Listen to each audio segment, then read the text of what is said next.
and welcome to the channel. Today I want to talk to you about another way of shaping sound, inspired by one of my favorite effects, the lo-fi sound of a vintage microphone. If you happen to be born on the 70s or the 80s, you most likely had one of these at home. But for those of you born after that, this is what we used to call a telephone. And since the whole analog and lo-fi are back into trend, the old telephone crackles and distorted sound became trendy in modern productions, such as the one I played for you in this introduction, the musical song Feeling Good by Anthony Newley, that amongst its many cover versions from several artists has been recorded by Muse. And in that specific cover, in the chorus, Matt Bellamy will make use of this telephone effect. And what I bring to you today is this very interesting piece of gear by Trash Talk Audio, which is in essence a real microphone from an old vintage telephone.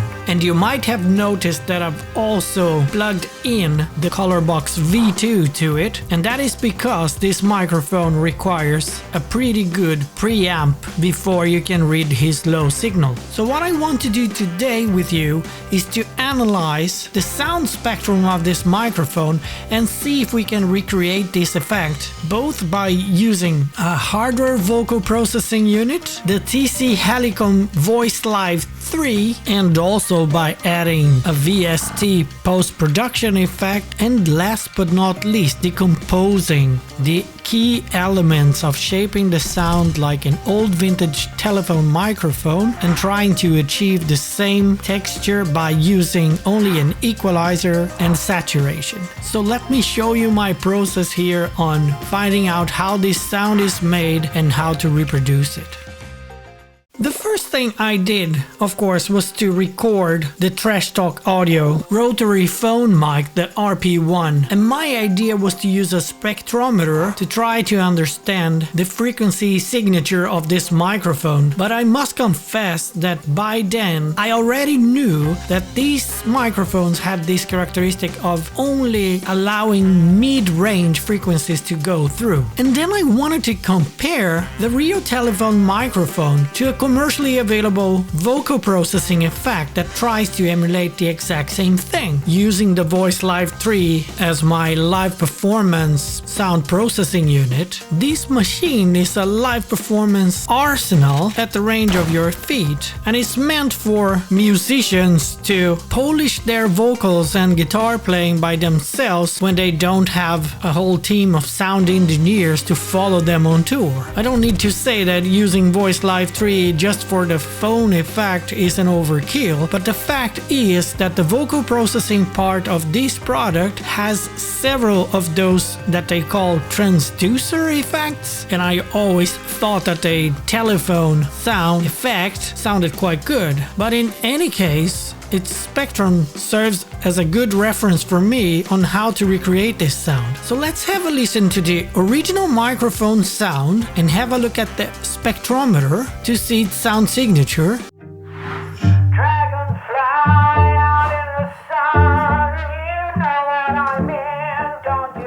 The first thing I need to say about the Trash Talk Audio microphone was that recording with it requires a lot of amplification, and this introduced to me a lot of hum noise, which I had to get rid of in post-production. But you can see here in my spectrometer that the frequencies are ranging from 300 Hz to 4000 Hz, as if I had run a bandpass filter to my vocal recordings. And now let's have a listen and look at the spectrometer of the Voice Live 3 effect.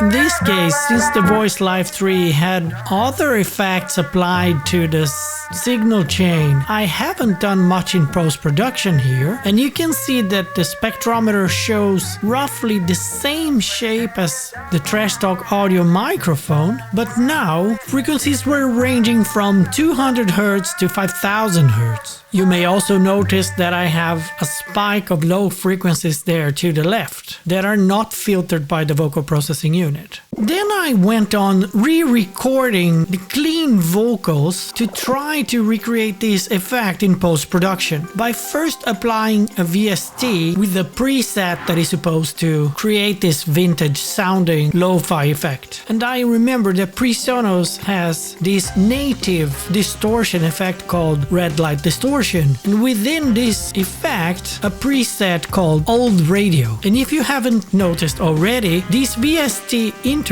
gives us the clues for what are the ingredients for the recipe here. Of course, this is a distortion effect, so it must has to do with saturation, but if you see here on the left, we have a knob well known for synth-versed people with a low frequency filter, high pass filter, and just beside it you have our low pass filter, cutting our high frequencies here. When you combine the two filters in series, the effect that you get is our band pass filter, exactly what we saw in the spectrometer, both for the original phone microphone and also with the emulated effect by Voice Live 3. So let's have a listen and look at the spectrometer for the red light distortion.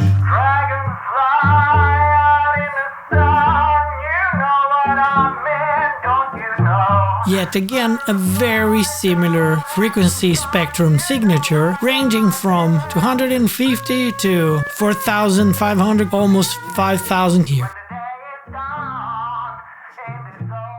But okay, I would say that we pretty much isolated all the ingredients for this effect on how we should shape our sound if we want to reproduce this effect neither by using a vocal processing or the original telephone microphone nor a VST, but just by using filtering or an equalizer and distortion. And that's what I set up myself to do, adding to my clean vocals an equalizer, boosting some of my mids here, completely cutting my low end and my high end, leaving my spectrum only in the middle. On top of that, I've applied a limiter with a hard cut with a little bit of saturation, all using the isotope mixing tools. And here's my result. Have a listen.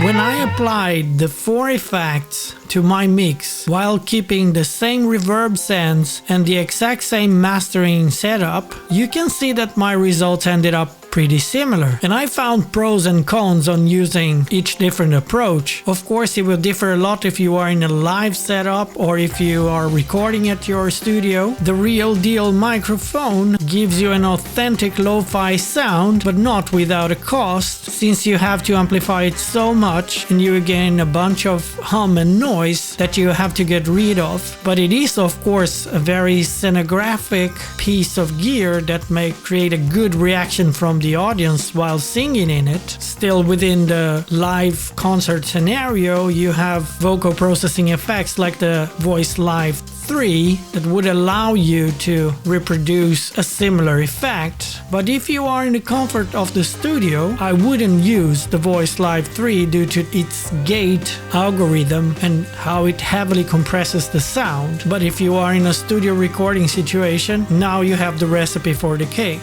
You will only need to recreate this band pass filter, focusing on your mids. You can always equalize the song to boost the feel of those mid frequencies to give it even more of the lo-fi texture to your sound, and you can add saturation to your taste either by using a limiter or a real saturation effect, adding compression to the sound pretty much as the old telephones would do with your voice, and the final touch with some reverb which will bring ambience and make the sound even more realistic, more inserted into your mix. The Trash Talk audio microphone certainly certainly a fun piece of gear to have. Great idea of recycling those old vintage phones into a piece of musical gear, but it's not essential to your arsenal. You can recreate this effect in many different ways if the sound or the texture that you are looking for is this old vintage lo-fi sound that can be used to processing vocals or instruments. Thanks for tuning in. Thanks for all the subscribers. Thanks for watching this video until the end. I hope you learned something with me. See you in the next one.